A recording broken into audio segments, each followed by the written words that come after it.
வணக்கம், welcome to தீபபாரதிஸ் kitchen. இன்றைக்கி நம்ம குஸ்கா எப்படி செய்யலான்னு பார்க்கலாம். பிளெயின் குஸ்கா. இது பார்த்திங்கன்னா நம்ம ஒரே ஒரு கடாயில் வச்சு செய்ய போகிறோம். ஸ்டவ் ஆன் பண்ணிக்கலாம். கடாய் வச்சுட்டு கடாய் சூடானதுக்கப்புறமா 1 டேபிள் ஸ்பூன் போல் எண்ணெய் சேர்த்துக்கோங்க. 1 டீஸ்பூன் நெய் சேர்த்துக்கோங்க. நெய் எதுக்கு சேர்க்குறோன்னா நல்ல வாசனையாக இருக்கும். இப்போது கொஞ்சமாக 1 டீஸ்பூன் சோம்பு சேர்த்துக்கலாம். 2 ஏலக்காய் சேர்த்துக்கலாம். 1 இன்ச்சு பட்டை சேர்த்துக்கலாம். 1 ஸ்டார் அனீஸ், அதுக்கப்புறமா கிராம்பு 2 சேர்த்துக்கோங்க. 1 மேஸ் சேர்த்துக்கோங்க. இது சூடானதுக்கப்புறமா 1 வெங்காயம் நீட்டாக கட் பண்ணி வச்சுருக்கிறது சேர்த்துக்கலாம். இப்போது 1 பச்சை மிளகா சேர்த்துக்கலாம். முந்திரி 6 சேர்த்துக்கிறேன். இது வேணான்னா நீங்கள் ஸ்கிப் பண்ணிக்கலாம். இப்போ இதை நல்லா வதக்கிக்கோங்க.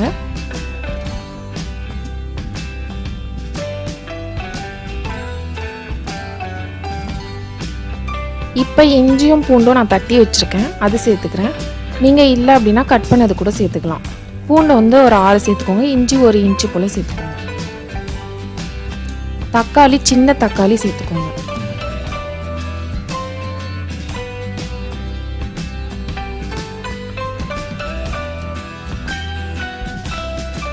கொஞ்சம் புதினா சேர்த்துக்கோங்க. கொஞ்சமாக கொத்தமல்லி சேர்த்துக்கோங்க.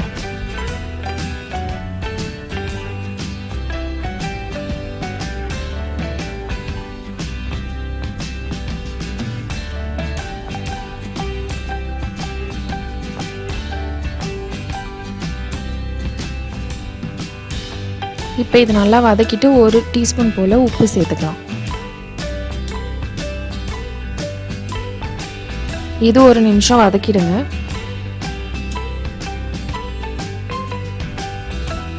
அப்புறமா இதை ஆற வச்சு அரைச்சி வச்சுக்கோங்க. நல்லா பேஸ்ட்டாக அரைச்சி வச்சுக்கோங்க.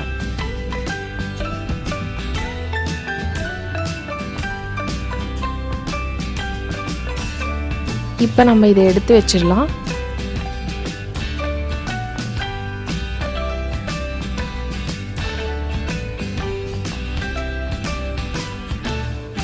இப்போ நம்ம இதே கடாயில் நம்ம ஒரு 2 டேபிள் ஸ்பூன் போல் எண்ணெய் சேர்த்துப்போம்.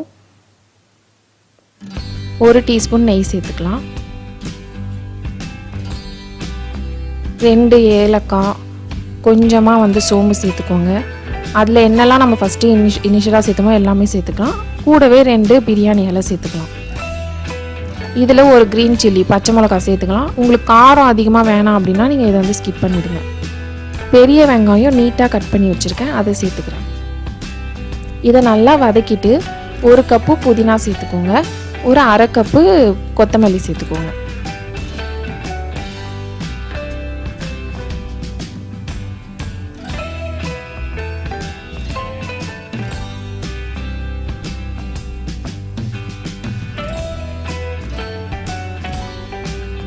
இப்போ இதில் 1 தக்காளி சேர்த்துக்கலாம். கட் பண்ணி வச்சுருக்கேன். இதுவும் நீட்டாக தான் கட் பண்ணி வச்சுருக்கேன். நீட்டாக கட் பண்ணி வச்சுருக்கிறது சேர்த்துக்கலாம்.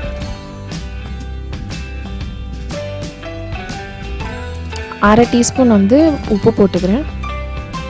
உங்களுக்கு உப்பு டேஸ்ட் பண்ணிவிட்டு அதுக்கப்புறம் வேணும்னா நீங்கள் தேவைக்கேற்ற மாதிரி போட்டுக்கோங்க.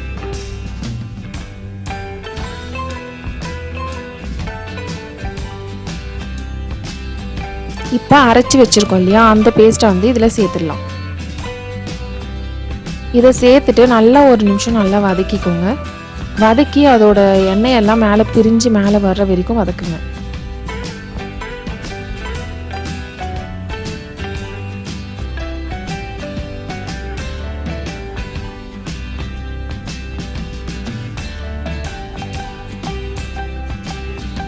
அரை டீஸ்பூன் மிளகாய்த்தூள் சேர்த்துக்கிறேன். தனி மிளகாய்த்தூள் இருக்கு இல்லையா, அது சேர்த்துக்கிறேன்.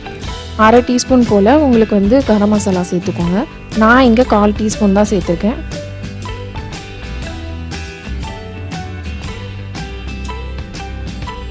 இப்போ இதை நல்லா வதக்கிக்கோங்க.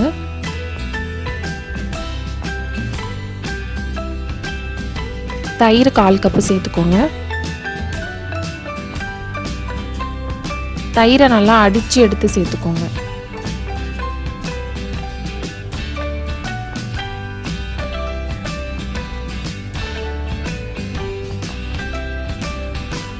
இப்போ மூடி போட்டு மூடி வச்சோ 2 நிமிஷம் நல்லா கொதிக்கட்டும்.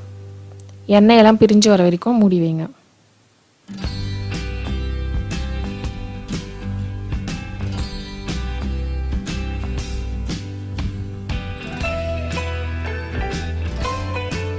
இப்போ கொஞ்சமாக தண்ணி சேர்த்துக்கோங்க.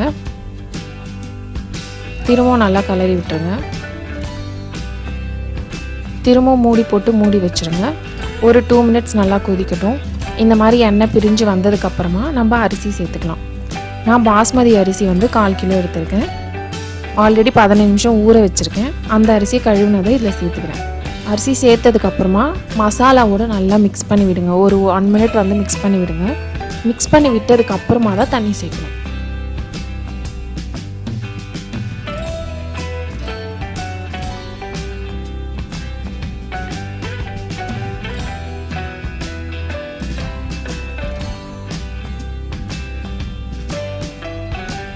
இது வந்து 1.5 டம்ளர் இருக்கும் இல்லையா, 1.5 டம்ளர் அரிசிக்கு நான் வந்து 3 டம்ளர் சேர்த்துக்கிறேன். 500 ml சேர்த்துருக்கேன். 1/4 கிலோவுக்கு 500 ml போல் தண்ணி சேர்த்துருக்கேன். இப்போ நல்லா இதில் கொஞ்சம் கொதி வரட்டும். சூடு ஏறி கொதி வர ஆரம்பித்ததுக்கப்புறமா வந்து மூடியை போட்டு மூடி வச்சுருங்க. மூடி வச்சுட்டு லோ ஃப்ளேமில் ஒரு 20 நிமிஷம் வேகட்டும். அப்புறமா திறந்து பாருங்கள். நல்லா வெந்துருச்சு அப்படின்னா அது மேலே வந்து நம்ம வந்து புதினா கொஞ்சமாக போட்டுக்கலாம். போட்டுட்டு அதுக்கப்புறம் திரும்பவும் நீங்கள் வந்து மூடி வைக்கணும். மூடி வச்சு ஒரு 15 நிமிஷம் தம் போட்டதுக்கப்புறமா வந்து நீங்கள் சர்வ் பண்ணுங்கள். நல்லாயிருக்கும். இப்போ வந்து புதினா கொத்தமல்லி வந்து உங்களுக்கு ஆப்ஷனல் தான். வேணும்னா சேர்த்துக்கோங்க, வேணான்னா ஸ்கிப் பண்ணிக்கலாம்.